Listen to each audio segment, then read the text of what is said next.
we're here tonight with Sam, the psych professor, and we're talking about vinyl lingo / jargon. Yeah. I feel like most things are pretty self-explanatory. What are some of yours that you'd like to discuss? Well, yeah, I'll say that like a lot of this probably comes from like general collecting lingo. And I don't know, like if you watch American Pickers or something, I don't anymore, but like there's stuff that clearly people have taken from those guys or like was probably always a term. But let's get right to it, man. Let's get into the meat of it. You said something on your video that you posted yesterday about it being, I mean, this is like where I draw the line, man. You don't add an S to the end of vinyl. Ugh. So I get that. I get it. But who gives a crap? Like, who cares? I know you're anal about it. Why? Okay. Well, here's why, okay? So my discipline, like what I teach in, is called communication, not communications. Communications is what you get a degree in if you want to work for like AT&T. AT&T is a communications company. They provide the infrastructure for communication. Communication is about the theory of how we create meaning together as human beings. So you have to get that right.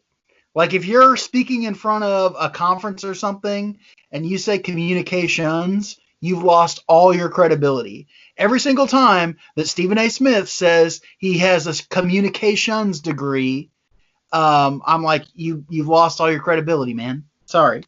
Okay. But it's the same way, I think, with people adding an S to vinyl. You pointed out to me that in Webster's dictionary, there is a vinyl with an S used as a plural. But that is for the concept of vinyl. For example, numerous vinyls are a legitimate alternative to aluminum when it comes to selecting a siding for your home. You're talking about the types of vinyl that exist. But when you're talking about a direct object, vinyl is an adjective. It is a vinyl record, just like it's a blue record or a good record or a long record. I get what you're saying. Number one, if that was true, which it very well may be, why did it use it in a sentence that said he has many tapes and vinyls? Now, this is where I'm gonna blow your mind. I want you to open Webster's dictionary and look up the definition of literally, and you will see that Webster's dictionary now includes as a sub-meaning of the word literally, figuratively. Because people have used it so incorrectly for so long that now Webster's has had to accommodate for people's that's a huge pet peeve of mine. I'm with saying vinyls is people who say literally. I'm with you when there. They don't mean it. And here's my thing, okay? You very well may be right, and I'm not going to argue with you about, because you've raised some very fine points that I can't argue with. It's very logical. I get it. I'm a man of reason. However, if someone who's kind of a noob comes up to you and says, "Oh, I just started collecting vinyls," are you going to correct him and make him feel stupid? Here's what I'm going to do in that situation. Absolutely not. You are 100% right in your good dude policy. Be a good dude about it. Absolutely. Like, your attitude is 100% right. It's just one of those things where I think if you are a noob and you happen to make that mistake in front of somebody, like, if they call you out on it, they probably are being a jerk. I'm not going to be a jerk to anybody about it. But I am going to say that definitely outs you as a noob. Nothing wrong with being a noob. Everybody was a noob at one point.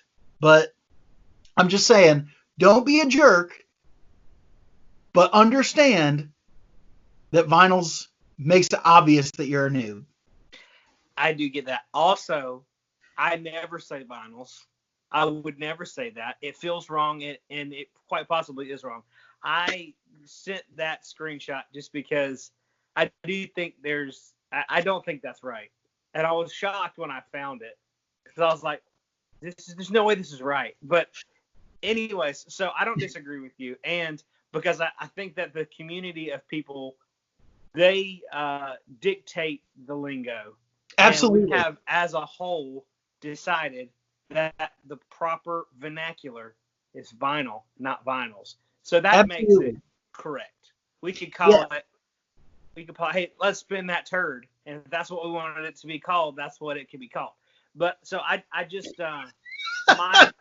my thing is, the whole entire thing about, it just makes me, my pet peeve is when people correct people. Now, I have said to people like, hey, just so you know, people are going to think you're a noob if you say vinyls. I have told people that.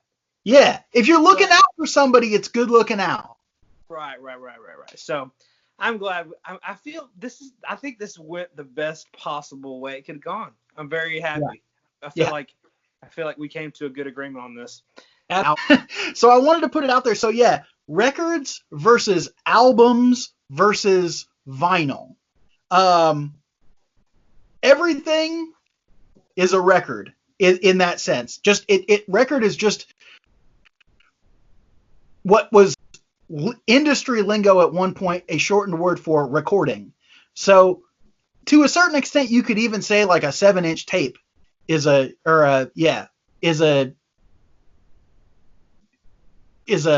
record, but we don't tend to think of them that way just because tapes are different. But anyway, but do you know why they're called albums? I mean, I could speculate, but that would make me sound stupid. Why don't you just tell me? Okay, all right. So so back in the age of 78s, when people would buy Victrolas, piece of furniture that had the turntable on top of it, that would come with space where you could store your records inside the Victrola. And the Victor Company, in addition to releasing multiple songs from one artist, and they would send them out in booklets, they would also just sell people the empty booklets where they could slide their individual records into those booklets for storage. And people started calling them albums because they largely resembled photo albums in size and shape, because they were a booklet and you opened them and you could insert and remove things. So it became common parlance among record listeners to say, oh, that's in my albums. I have that in my albums. Okay. Well, that makes sense. I mean, yeah. I can see that. And also, like, a lot of times the 78s would come out, like Bing Crosby would have an album, and it would be like probably 12 songs, like a normal album, but the 78s would only have like one song on each side. So you'd have to have 6 discs in this album. So, I mean, there's a lot of those when you get into collecting. They're freaking annoying, and they're worth it. When you get into the yard sales and the estate sales and stuff, man, you'll come across a lot of that stuff. Yeah. So, the one thing I had was, which I know we're going to talk about, is 180 gram. Let's do it. Let's get into it. I had a guy come to my shop about 2 months ago, and he said, I only buy 180 gram vinyl because it sounds the best, and that's really all that matters. I mean, he went on forever about how great 180 gram vinyl is and how he'll only listen to that, and it's the best, blah, blah, blah, blah, blah. So, and I proceeded to tell him, hey, that's not necessarily true. Yeah. And he acted like I was totally an idiot. Mm-hmm. And I didn't know what I was talking about. And so I let him think that. That's fine. I wasn't going to be a jerk about it. But my opinion / fact is that 180 gram vinyl don't mean crap. It doesn't. It makes it thicker. It makes it more marketable. It makes it sound fancier. It's a sales gimmick. I've heard flexi disc like the Dynaflex David Bowie albums that sound just as good as 180 gram vinyl. It's all about the cut. It's all about the mix. There you go. And what's a Dynaflex, like 70, 80 grams, something like that? Well, okay, so that's one of the things I was going to bring up is that one of the reasons why people think 180 gram sounds better is because they've probably heard something that is on a 70s RCA press that is on Dynaflex. I don't really want to do it with this one because it's actually a really nice copy of Aladdin Sane, but of the like great mid 70s albums and artists that RCA had, David Bowie is like your highest quality one there. Like in general, just great albums. But unfortunately, a lot of them were released on Dynaflex, which Dynaflex was a true marketing gimmick. It was RCA wanted to cheap out on how much they spent in the plastic itself. And so it was really thin plastic, and it was like, it's flexible, so it won't break. That's how they marketed it. Now, if you get a good pressing of something pressed in Dynaflex, it probably sounds just fine. There's no issue there. Likewise, if you get a really good pressing of something on 180 gram, I'm sure it sounds fine. But the issue isn't how much the weight of the record is. The issue is how deep are the grooves. And that's all about the quality of the pressing. I made this little graphic up here, which no one is going to be able to see. So I'm going to send you a copy of it, Dylan, if you give me your email later. But basically, if this was like a cross section of a record. So this is the record itself. This in here is like the space between side A and side B. These are the grooves, and this is the needle. So what really matters is how deep your functional stylus, which is just another name for needle, rides in the groove of the record. This is the right end audio on a stereo. This is the left end audio on a stereo. The deeper your needle goes into that cut, the more timbre and the more fidelity you're actually getting. That's why if you have a worn needle, you're not getting as great a sound quality. But it doesn't matter. The record weight, 180 gram or whatever, is a dependent variable. It's just something that the people at the record plant chose for like the hockey puck of vinyl that they slipped into the presser. What actually matters is the depth. How deep are the grooves? Deeper the grooves, more fidelity if you can get your needle all the way in there. Hope that makes sense. Yes. But if you get 180 gram vinyl, where this like middle part, the orange little line here is like this thick, it doesn't matter. It could be a super thick record if it wasn't pressed well. If the pressing plate did not get pressed deep into the vinyl itself, it doesn't matter. You could have a 500 gram record. It doesn't matter. Was it pressed well? Did they do the right thing with the raw materials? That's what's important. And obviously having a good needle / stylus to ride in those grooves. That's why they call you the psych professor. That's why they pay you the big bucks. I am a very low paid instructor. Yeah. Well, you're not getting paid anything for this, so I appreciate it. But we didn't negotiate our contract? No, I'm just kidding. Oh, we better shut this. No, you're absolutely right, and that's how I understood it as well. And I put a quiz on Instagram of how many people thought, I said 180 gram vinyl, does it sound better? And I did 3 options. 1, the top one, of course it sounds better. Yes, 100%. The middle one said a little bit better, and then the last one said it's just thicker. And a lot of people think it sounds a lot better, and it kind of blew my mind. And I had people, man, they were sending me messages telling me how stupid I was and how could it not be better if your grooves need to be so deep? Like if the deeper your grooves can go deeper if it's thicker, But what you're saying is absolutely right about the space in the middle, that there's nothing. And then they're talking about the like how 180 grams is less likely to be warped and all this stuff, which is probably could be true. But if it comes to a record, if you got a warped record, whatever. I think that if it's a good pressing, it's a good pressing. Mm-hmm. It's not that I think that that's a fact. So, and I know Yeah, a lot of things absolutely. are one-sided. Like this 200-gram one-sided pressings and all that stuff is freaking ridiculous. But anyways, I'm glad that we have busted that myth. So what Yeah. else you got on your jargon list? Well, I wanted to go over, since we did records versus albums, we should do 45 versus 7-inch versus single. Because I think those are thrown around interchangeably a lot for a really good reason, but I want to just get into the specifics here. So all of these records that I have right here are 7-inch records. They are 7-inch from one end to the other. That's an accurate description of all of these.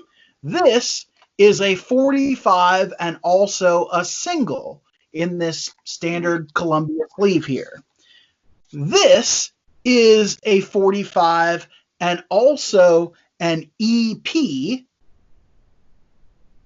And this is also an EP, and it's a split, meaning that there's one band on each side that has a couple songs on each side.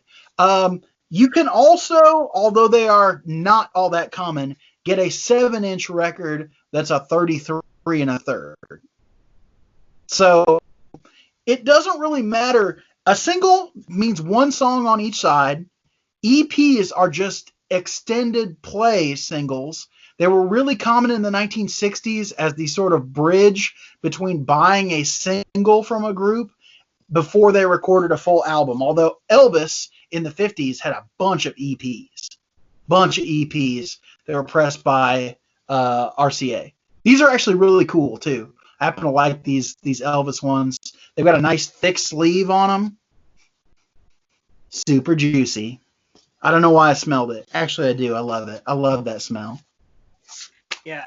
But 45 obviously is the RPM. There are LPs that are 45 RPM. And then there's also 12-inch 45s that are DJ quality. So these are singles that are meant to have, depending obviously on, again, how well the pressing was done, how much care, but this is a Radiohead High and Dry 12-inch, but it's a 45. The reason behind that is, or the thought theory behind that is, if you have a 45, that much more audio information is passing under the needle per second. So if you think of it in terms of 12 more rotations per minute, well, then that's somewhere in between 20 and 25% more audio information that you're getting per second. Yeah. Another one I had was bootleg, which I have a whole video about bootlegs that explains like every type of bootleg. There's tons of types of bootlegs. If you want to go into depth, find that video. You'll put the link in the description. Sure, why not? That's what you're supposed to tell. I don't know. I'm new. I'm whatever. But the bootleg, the most common is a concert which was ripped off. Either somebody in the audience was recording it, or a shady sound guy plugged in the soundboard and recorded it. But yeah, there's a lot of like concert bootlegs. Like right here, I've got this is a really high quality Zeppelin bootleg. It's the Live in Texas International Pop Festival, 1969. Somebody likely plugged into a soundboard or whatever, and they illegally bootlegged it, put it on vinyl. There's also like bootlegs of actual records that were very limited release or were very rare. Like this one here is a bootleg of Chris Cornell's Songbook. This is a really rare record. It goes for like $200 normally, but this is a bootleg which someone put it on. This is actually kind of a newer one. Put it on red vinyl So it's just kind of cool stuff like that. So that's a bootleg. It's anything that's like an unofficial release. So that was one of the jargons that I had. Yeah. What about you? Now that's a really good one to go for. We talked about Dynaflex. This is okay. So especially if you're into collecting 60s, almost everybody I think probably understands what a gatefold is. That's pretty standard stuff. And I happen to generally love gatefolds. I just like the idea of the gatefold. It feels like you're getting more. You're getting art inside of it, even if it's just photographs and stuff like that. Sometimes there's liner notes in there. A lot of the time in the 70s, especially, but 60s as well, first pressings would be released as a gatefold, and then subsequent pressings would not be a gatefold. So that's a good thing to check out for if you are looking for a vintage record. Make sure if you want the gatefold that you're looking specifically for, like I know this was a gatefold at one point. Van Morrison's Moondance was a gatefold, but most of the copies you see are not a gatefold. So anyway, but in addition to gatefold, again, if you're into 60s stuff, you need to know about the dreaded Unipack. The Unipack is the worst idea ever in records. The worst. It's terrible. So bad. If you find somebody who says they like Unipacks, their credibility goes away with yes. Yeah. So instead of, and the reason they're called Unipacks is this label. I can't even, yeah, it's down there. You're not going to be able to see it, but Uni was the label that kind of like pioneered this. And it's not a gatefold. This is just one little piece of cardstock that has printing on it.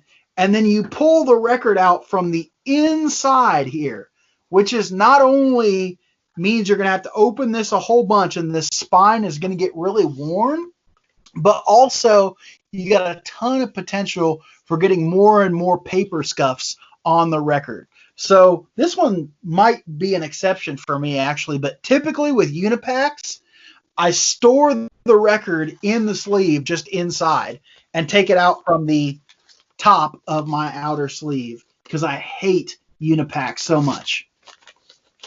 They're the worst. A whole bunch of companies start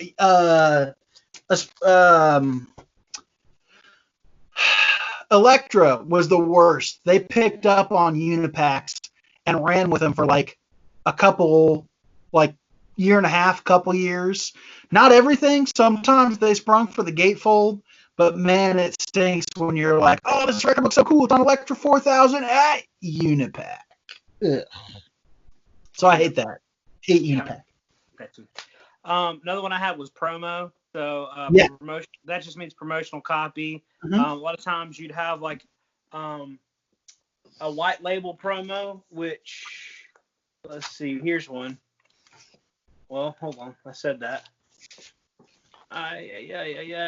Well, shoot, I thought I had one right here. I don't. Anyway, so white label promo is basically they would send out to record stores and radio stations just so they could listen to the album in advance or whatever. They would have a copy beforehand, and it would say promotional copy, not for sale. They weren't allowed to sell them. So they are kind of rare, and a lot of the desirability for a promo is that the promos were cut first, and so they're the first pressed on that lacquer. So I've heard it described as like, if you got a fresh pair of boots, and you just got a brand new pair of boots and you step in a mud puddle and then you were to step on the sidewalk, you'd see that nice, crisp boot print, perfect in that sidewalk. Yeah. But if you worn them for a couple months and those grooves have worn down, then it's not going to be as nice of a footprint. That's the same way if they were to press 1,000 on that same press, on the same plates, then it wouldn't be as good. So the promos are the first to be pressed on those plates. So that's why they're kind of more desirable. And sometimes it just does it on the sleeve. Yeah. It's not white label. So some of them do stickers, some of them do stamps, some of them do cutouts. Capitol did like a dot matrix thing on them. So each company had their own kind of way of doing promos. But yeah, like any other type of art that there's limited runs of. Yeah. So if you talk about like etchings and then presses that were done in like, I don't know, the 1600s of Rembrandt or something. I don't even know when Rembrandt was an artist. That's a big guess. But they would do like Rembrandt would do an etching and then they'd press from that etching like 500 limited edition copies of that. Now, that's not to say that like the second one is all that different from the first, but number 499 is different than number 1. Yeah. Like to the point where somebody who knows art and is an art collector could look at it and tell you that's a later in that limited run. Yeah. Is it that evident audio wise? That's up to you as the listener. But yeah, white label promos are smoking cool. This is a really sweet one. It's in the Shrink, which I know you love Shrink. But it's got the hype sticker, and it is a white label. So, dumpster diver is somebody who they get in the record store and they immediately go to the cheap bins. You can also obviously get a dumpster score, which means you got a record that was way better than a $1 record, but you got it in the $1 bin or something like that. Mellow Yellow is still breaking out of his dumpster diver tendencies. You have grails, holy grails, and then you're one, and you get one holy of holies. You do not have 3 holy of holies. You have one record that is your top grail. White and then whale. What's that? White whale. Your white whale, yes. Cut to Ron Swanson. Is it possible that the whale represents the unknowability of human existence? No, it's just a fish. Nah. All right. Also, this is one Mellow Yellow and I throw around a lot. A Frankenstein. So if you get a record, especially if it's a gimmick cover, like the Soft Machine has a gimmick die cut thing going on with it, like the record might not be good, but the sleeve might be. With this record, that's usually the opposite case, where the sleeve is roached, another term, but the record's okay. So you have to find one that's a good sleeve and then pair it with one that's a good record and get rid of the others. And we call that a Frankenstein. I don't think that's just us either who come up with that. But yeah, saying something is roached, you could say like, I did some dumpster diving and found a roached Soft Machine, but I think I can Frankenstein it and it'll be a real score. We also have a term that we use for people where we'll just say like, that guy's a real elbow, or we'll just do like, check out elbows over there. That's a dude who, especially at a shop, but especially at a record store or a show, like has like a wide stance and it picks like this so that you can't be next to him. That's very frowned upon in the community. Very frowned upon. Yeah. Jealousy generator. Oh, now again, I gave you crap about that. Like I don't have any patent on that, but I think I was maybe the first person to say that on the VC, to call something a jealousy generator. I'm not, and anybody can use it. Like I'm not going to be a jerk about that. But yeah, that's a big one. I try to get jealousy generators to make other people envious of my collection. You have a lot of jealousy generators. Yeah, well, I have a few, but yeah, man. So hopefully this opens up some people's eyes to some new terms. I even learned a few that I never even heard of. Right. Well, cool. Well, it's been fun, and I'm gonna tell everyone goodbye, but we can still talk. I'm gonna stop recording. But okay, everyone say goodbye to Sam. Hey, thanks, guys.